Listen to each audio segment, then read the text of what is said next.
Okay. Is it going? You're good. Oh, sorry. All That's right. okay. All right. As a lot of you probably know, this past year, 2019, saw the 50th anniversary of the first moon landing. And a lot of you probably know a lot of famous names from the Apollo 11 program and the entire Apollo program as well. Everyone knows Neil Armstrong, Buzz Aldrin, maybe even Margaret Hamilton or Katherine Johnson.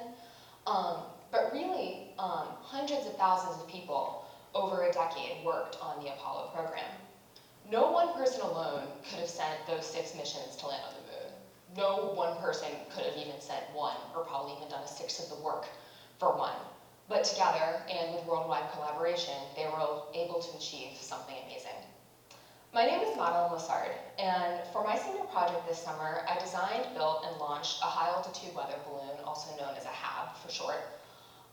And I was able to collect GoPro video and temperature and altitude data from at least 30,000 feet up, but possibly closer to 40 to 60,000. At the start of my project, I had a different mentality. I was using the word I quite a lot. It was my senior project. I was really interested in doing it. I thought it would be an amazing idea, and I thought it would be really cool to do. But what I really learned over the course of this summer, more than how to arrange a GPS so it got a signal when it landed, or even more than how to retrieve your payload from a 50-foot tree in the middle of the Vermont wilderness, is that help is essential, even if you're doing an individual project. No one is alone, and that's okay, because help can always be found, even if you're not expecting it. And that is really how I learned that's how big ideas can come into reality, and that is how we can push the idea of what's possible. When I first started my project, as I was saying, I kind of had this idea that I needed to do everything from scratch, or it wouldn't count. I needed to learn everything myself. I'm a very independent person. I don't tend to ask for help as a first resort, and that's good to a degree. But I quickly learned that this was not the way to tackle my project. For example, this is photos of me working with the Arduino coding and microcontroller platform, which is a really long name for me saying that I was creating a program that would every 30 seconds log a temperature reading and an altitude reading with chips that I had purchased online. And my first instinct to teach myself how to do this, because I had done some coding, but I had never done Arduino before, was I was going to read Arduino tutorials on the internet and look at the schematics they had and figure out how to do it. And I thought this was a good idea. And when I first started, I was going through it, and I quickly realized that I was in over my head. There were electronics diagrams that I had never seen before, and I didn't know how to read, so then I had to go look up tutorials for how to read electronics diagrams, and I was just leading myself down this rabbit hole of Arduino Wikipedia articles, and it just wasn't working. So instead, I went, and a couple days later, and I asked my dad, who had experience with Arduino, both in his personal life and for his work, and he gave me a little Arduino coding tutorial kit. And that was provided a handhold for me in drowning in electronics jargon, and because of that, in less than a day, I was able to get my first prototype for the coding that I actually used to send up on my payload. And it was that act of asking and that act of initiating the collaboration that saved me time, it saved me stress, and it's what really, that mentality that allowed me to, that was vital for the success of my project overall. And I had a lot of other problems that I had to work through during my balloon experience, but one of the biggest ones was what I came to in my head to be known as the helium issue. There is actually a global helium shortage at the moment, which I was not aware of. I bet a lot of you were not aware of it. I was not aware of it until I had to get 60 cubic feet of it for my balloon. But basically, the United States used to have an underground global stockpile of helium in the 1950s and 60s. They recently finished selling it off, and there are only 10 suppliers of helium worldwide, but there's still a huge demand, especially for medical products.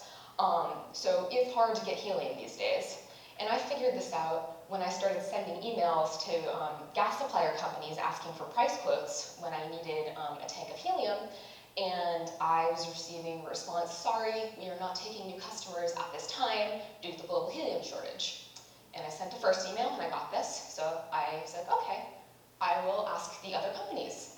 And I continued to do this until I had 4 rejection letters and no more companies to try. So it looked like I had no more options, so with my mom, I was able to get 3 canisters of party grade balloon helium from Target, which was fine, it would have worked, but the sad thing is that because it's a lower quality, the balloon would burst at a lower altitude and it wouldn't be able to go as high as it could with the industrial helium I wanted. But it looked like this was the only option, so I accepted it and I moved forward. But a week later, my dad texted me and he said that a coworker of his actually had a standing membership at one of these gas companies. And he was willing to let me use his membership to purchase an 80 cubic foot canister of helium. And that is what I did. This is a photo of me filling it in the back of our car, and then filling it with the hose from the back of our car and filling the balloon. And I was able to use the industrial helium that I had originally planned on. And so over the course of my project, I not only had to look for help, but I also found out that it can really pop up in unexpected ways. And people are a lot more able and willing to help than you might even realize. But I was also still curious, was this similar to what professionals in like the space field and in any other field experience? This summer at the ASP program at St. Paul's School, my astronomy class was able to FaceTime with an astrobiologist named Melissa Guzman, who works at NASA, and she's worked on projects like the Curiosity rover and Mars, and also a mission called ExoMars, and a potential mission to Europa, which is an oceany moon orbiting Jupiter. And essentially she looks for signs of life or signs of past life, organic compounds in the rest of our solar system. And after FaceTiming with her, I was able to get her email from my teacher, and I was lucky enough to conduct an email interview with her, and she was kind enough to give me really great answers to questions I had about her work. And in all of her questions, the thing that really stood out to me was how interdisciplinary she said the entire thing was. She worked on the science team on every project that she's been involved in, but she said every week she would be working with the engineers, she would be working with the coders, even other people working on other parts of the science under the umbrella of the entire mission. And there was always communication and collaboration to get those missions off the ground, literally. And one particular story that she had that really stood out was talking about decoding the Viking lander data from the 1970s Viking lander missions to Mars. Basically because the computers at that time recorded it differently than computers read it today now, they were unable to read this data that they had. How they were able to decode it is they actually outsourced it to Twitter, and they found 2 individuals on Twitter that were able to decode the data. And they found signs of organic molecules on Mars that they had reported back in the 1970s that they only found in the past couple of years. So both on the large scale and on my own small scale, teamwork is essential for success in any kind of mission. Over the course of my research, I also found this quote that I really liked. It's from NASA's Jet Propulsion Laboratory, and it was talking about their brainstorming and inspiration process. And the quote goes, "As long as it doesn't violate a natural law, why not?" And I don't know, I really liked this quote.